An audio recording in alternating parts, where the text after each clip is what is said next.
Nous ne sommes pas des professionnels des médias, et nous ne souhaitons pas le devenir.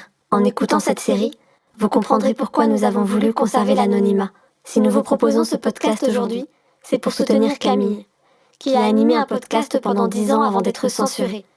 Nous avons cherché à reconstituer son récit grâce à ses archives et grâce à ses notes. Nous n'interviendrons que lorsque des éléments seront manquants et indispensables pour comprendre ce qui a pu se passer.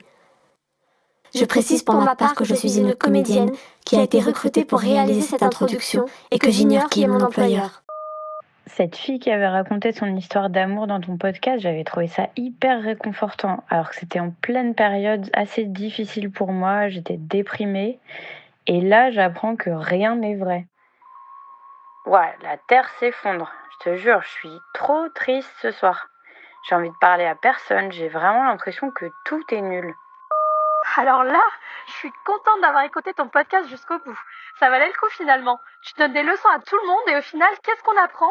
Que chez toi aussi, c'est la fête du mensonge. Quel scoop!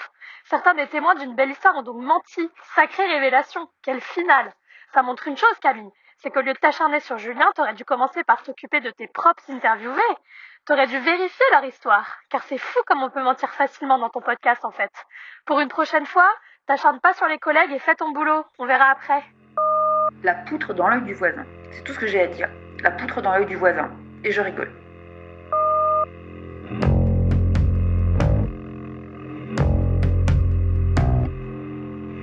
Bonjour, je suis Camille d'une belle histoire. C'est moi qui ai envoyé le mail à propos du podcast hier. Oui, c'est bien moi. Je sais toujours pas pourquoi ni qui aurait intérêt à nous envoyer toutes les archives. Sauf mon visage, bien sûr. Ah mais il m'a peut-être espionné pendant que j'étais là-bas. C'est pas de ma faute, c'est Julien qui a instauré ce doute en moi. C'est un peu troublant, je pense, de dire qu'il n'a jamais perdu confiance. Mais non, mais j'ai rien inventé. On y va. Maintenant, une si belle histoire, épisode 10. C'est vraiment un rêve qui m'attend. Je crois que je suis assez seule en fait.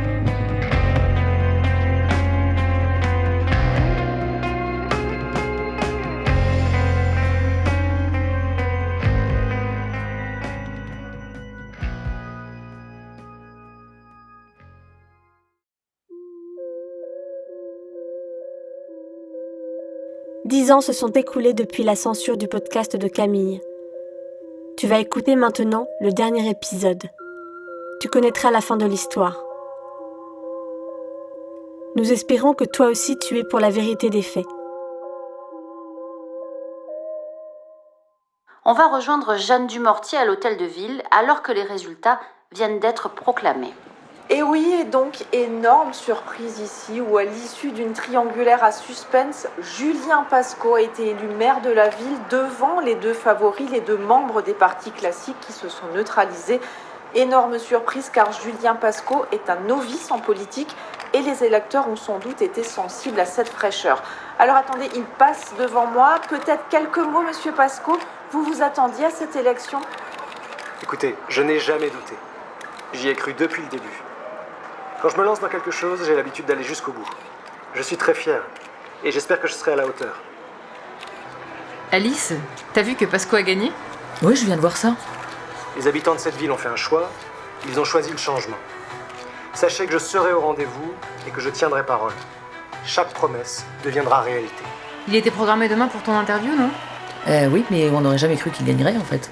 Non, mais il va décommander, c'est sûr, faut trouver quelqu'un d'autre. Non, écoute, on va attendre. Et puis au pire, on rediffuse.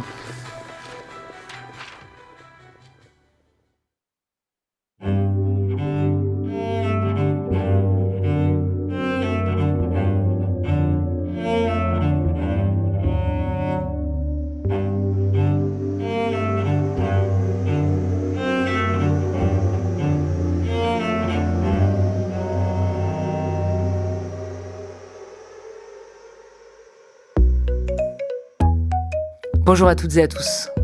Vous le savez, dans Une belle histoire, je n'ai pas pour habitude d'interviewer des personnes publiques, des politiques ou autres. Mais une fois n'est pas coutume, la personne qu'on écoute aujourd'hui n'était pas élue au moment de la préparation de ce podcast. Et aujourd'hui, elle l'est. Vous écoutez Une belle histoire. Je suis Alice. Une belle histoire. Lorsqu'on a commencé à préparer cette émission il y a plusieurs mois, j'ai été touchée, j'ai été impressionnée par vos récits de tour du monde. Aujourd'hui, Julien Pacaud, je suis heureuse de vous recevoir dans nos studios. Et surtout, je suis heureuse que vous soyez là, finalement. Je suis là. C'est le moment de préciser qu'aujourd'hui, vous êtes maire de la ville. On m'a dit ça, effectivement. Vous savez que d'habitude, je n'interviewe pas de politique dans cette émission, pas de représentants, pas d'experts. On écoute la vie des gens ordinaires. Et donc, plus tout à fait vous, en théorie. Ouais, je sais, je vous écoute très régulièrement. Alors, quand on a calé cet entretien, il y a longtemps, vous n'étiez même pas candidat. Je le confirme. Et là, vous êtes maire, hier. Pour tout vous dire, on a tous pensé ici que vous alliez annuler, en fait. J'ai même dû passer quelques coups de fil pour vous trouver un remplaçant pour cette émission. Et finalement, vous n'avez pas annulé. Oui, je vous confirme que je n'ai pas annulé. Mais pourtant, vous connaissez bien le principe de l'émission. Ceux qui viennent devant ce micro doivent vraiment parler d'eux-mêmes. Pas de politique, pas d'économie. Non, les gens qui sont là pour se raconter. Oui, je connais les règles. Mais comment est-ce que vous allez parler de vous, maintenant que vous êtes maire de la ville ? Comment est-ce que vous allez parler véritablement de votre propre histoire ? Non, pour moi, c'est impossible. Alors, c'est vous qui voulez annuler, en fait. Vous espériez que je ne vienne pas. Non, j'ai pas dit ça. On a l'impression que c'est ce que vous vouliez. Non, mais plus sérieusement, pourquoi ne serais-je pas venu ? J'ai toujours parlé avec sincérité. Je suis pas issu du sérail, vous le savez. Je suis donc venu ici pour répondre à vos questions. Si j'avais pas été le nouveau maire, je vous aurais dit la même chose. Donc pour moi, ça ne change rien. Je suis pas devenu quelqu'un d'autre, je suis le même qu'hier.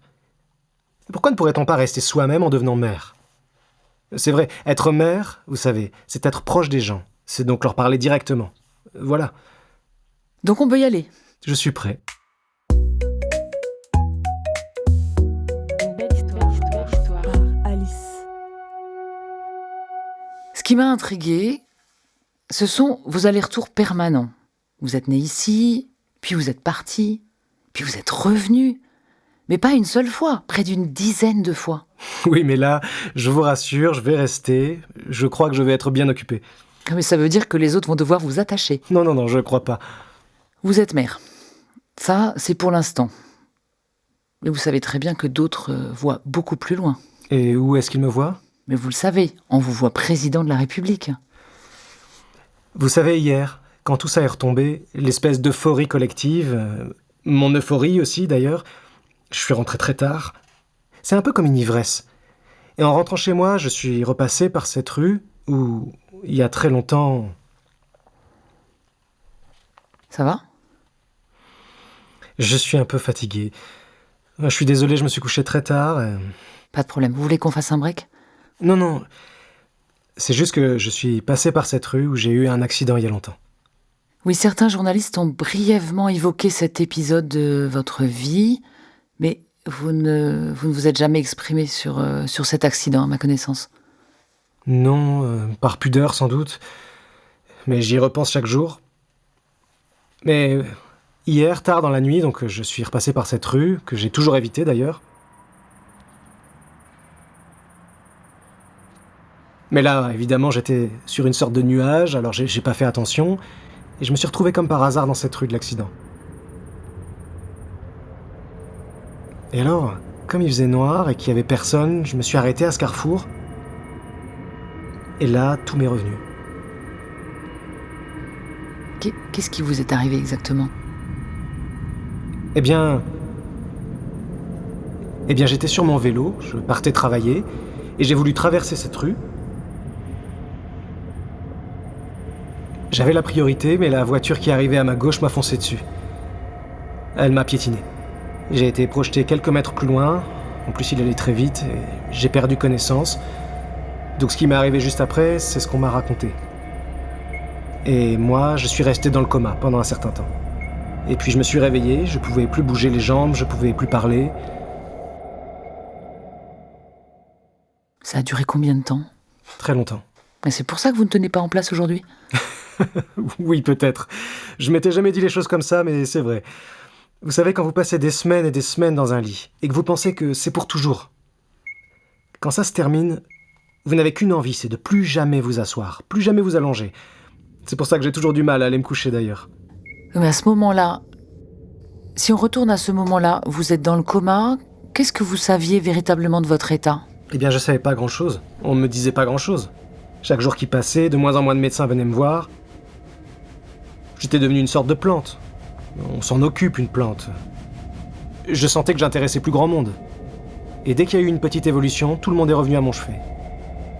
Est-ce qu'aujourd'hui vous en voulez au conducteur qui vous a percuté ? Non. À cette époque, j'aurais pu faire la même chose que lui. Sauf que moi, depuis... finalement, je n'ai jamais passé mon permis. Vous êtes trop jeune, vous, mais à l'époque, après mon accident, il y a eu une réaction collective. J'ai reçu beaucoup de soutien.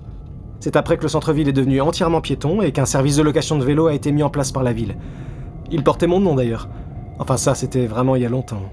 À ce moment-là, vous auriez déjà pu vous lancer en politique, hein. Vous étiez déjà populaire. Oui, c'est vrai. Mais je n'en avais pas envie. J'avais juste envie de m'éclater. C'est pour ça que je me suis mis au roller sur descente. Ah, bien, j'ai rien lu là-dessus. Vous avez fait du roller sur descente. Oui, c'était les débuts à l'époque. J'ai été champion du département, j'ai gagné pas mal de trophées et j'ai même été vice-champion de France.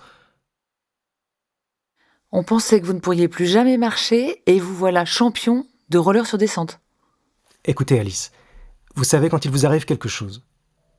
Enfin, quand vous pensez que vous avez rééchappé à un événement aussi dramatique, quand finalement vous vous remettez et que c'est reparti, vous ne pensez qu'à une chose, en profiter un maximum, comme si le temps était compté.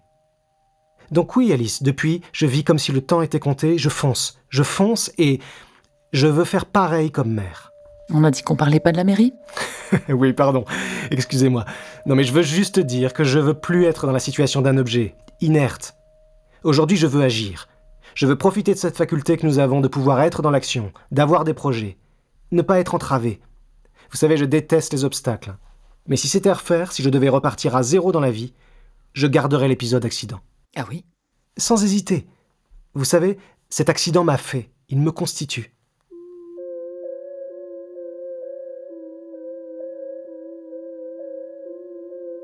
Et donc c'est ça que vous êtes dit cette nuit quand vous avez le courage de repasser dans cette ruelle ? Oui, tout est revenu. J'ai fui cette ville après l'accident. Je ne voulais plus en entendre parler. Et puis je suis revenu, et je sais qu'aujourd'hui je vais y rester. Je vais y rester pour faire bouger les choses. Finalement, vous avez parlé de vous ? Je vous l'avais dit. Je précise que je ne savais pas tout ça. Et quand on s'est rencontrés dans ce bar il y a 1 an, vous ne m'aviez pas raconté cet accident. Non, c'est vrai. Pas le premier soir. Vous aviez peur de plomber l'ambiance ? Je sais ce que ça produit comme effet quand je raconte ça, donc j'évite. J'ai fait une petite revue de presse avant notre entretien, et sauf erreur de ma part, vous n'avez jamais évoqué cet accident et ses conséquences. Non, et puis j'ai pas voulu le faire pendant la campagne. C'est vrai qu'à l'époque de mon accident, tout ça a permis de donner de la visibilité à tous les gens qui, comme moi, avaient vécu des situations assez terribles et qui étaient restés pendant de longs mois, parfois des années, dans le coma. Mais vous savez, j'ai trop de pudeur pour exploiter cet événement. Et surtout maintenant, j'allais pas exploiter ça, je veux dire, on aurait pu me le reprocher, à commencer par moi-même. Et puis j'avais pas forcément prévu d'en parler aujourd'hui non plus, mais je sais pas, voilà, la conversation avance, vous vouliez que je parle de moi. Alors j'ai parlé de moi. Mais stop, je ne reparlerai plus de cet accident, on va oublier que j'ai été champion de roller sur descente. Eh ben merci. Merci monsieur le maire d'avoir parlé de vous, ce sera sans doute absolument impossible maintenant. On me conseillera sans doute, oui, de ne plus le faire. Eh bien bon mandat et bonne chance. Merci. Une belle histoire.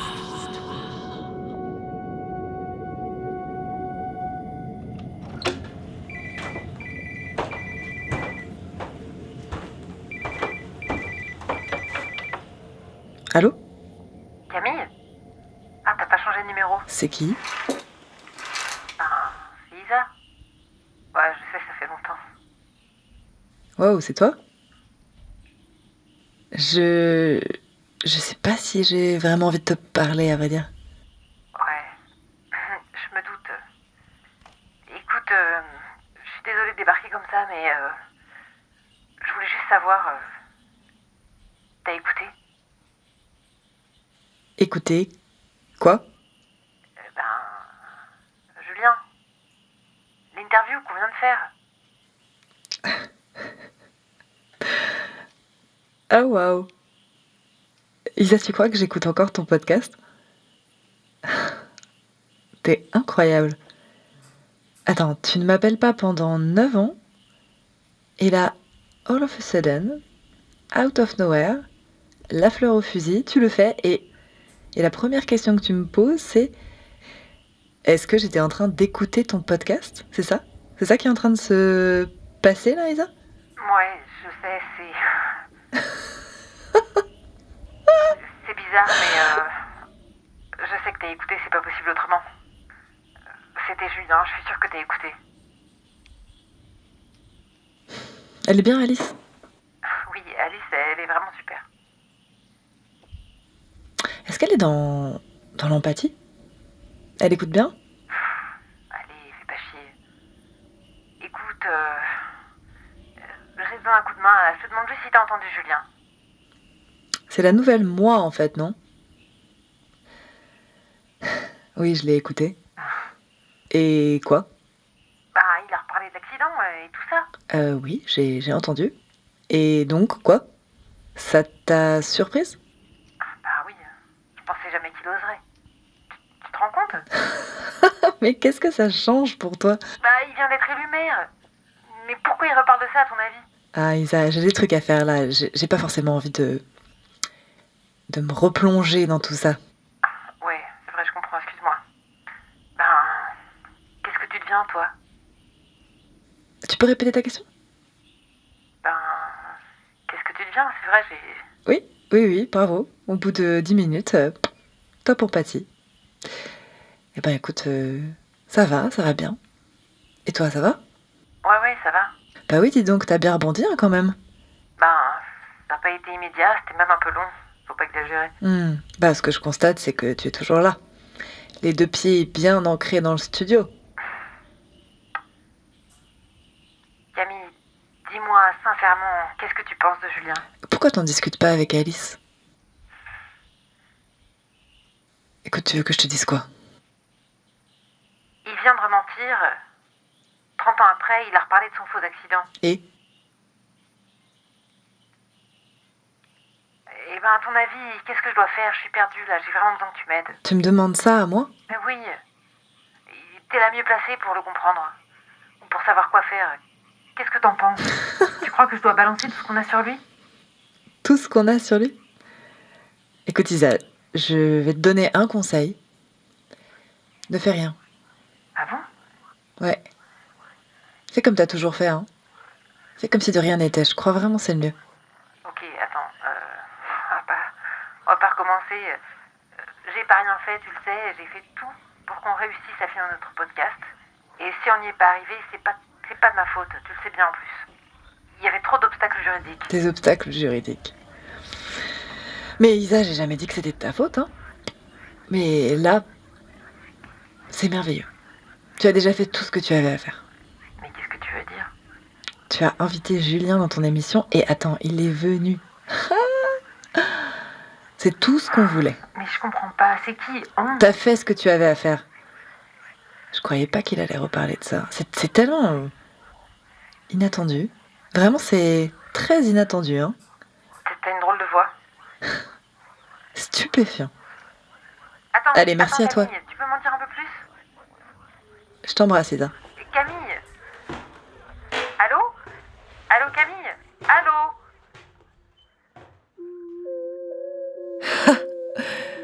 Sans doute que tu imagines ce qui va se passer pour Julien.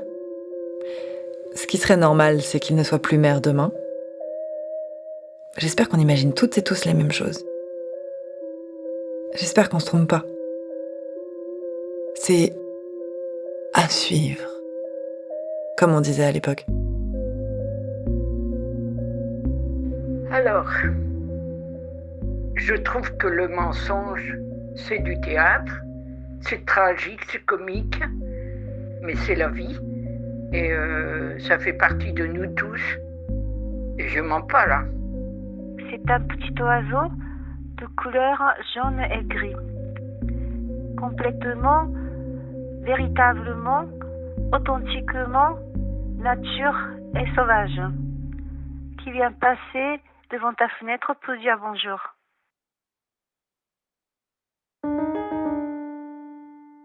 Je remercie toutes celles et ceux qui m'ont soutenue durant ces 10 années et qui t'ont permis de pouvoir réécouter les anciens épisodes d'une si belle histoire.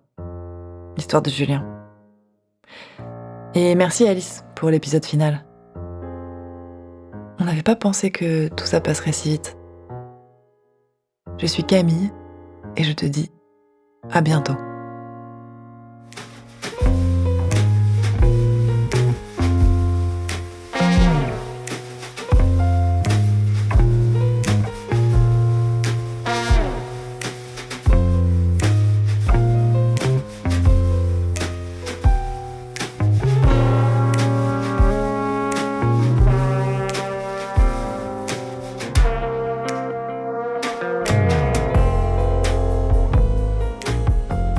Une si belle histoire.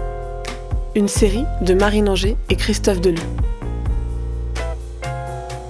Avec dans les rôles principaux Camille Dagen, Camille, Clémence Bûcher, Isa, Antoine Ségara, Julien. Et aussi Muriel Amat, Bilal Bachir, Vinnie Bénard, Sylvestre Bouquet, Xavier Delcourt, Mélina Fachin, Laetitia Forge d'Arc, Anaëlle Forveille, Karine Gélébart, Anna et Stella Marx-Wecker, David Martins, Cécile Mourier, Vincent Pellerin, Claire Perron, Sébastien Pierre-Jean, Philippe Piot, Laurent Podetti, Louise Schwartz, Mathieu Singuerlet, Victor Topenot, Kéliane Yousfi et Karine Zenner. Les musiques sont composées et interprétées par Marine Anger et John Caldera. Mixage, Vincent Venet. Dessin d'illustration, Sylvestre Bouquet. Une si belle histoire est une coproduction par Oui-Dire, la première de Pascal Tison, et Sonia, un monde de récits audio. Ce projet bénéficie du soutien du ministère de la Culture et de l'IDEX de l'Université de Strasbourg et de ses partenaires CNRS et INSERM dans le cadre de France 2030, Strasbourg capitale du livre UNESCO 2024. Sonia, un monde de récits audio.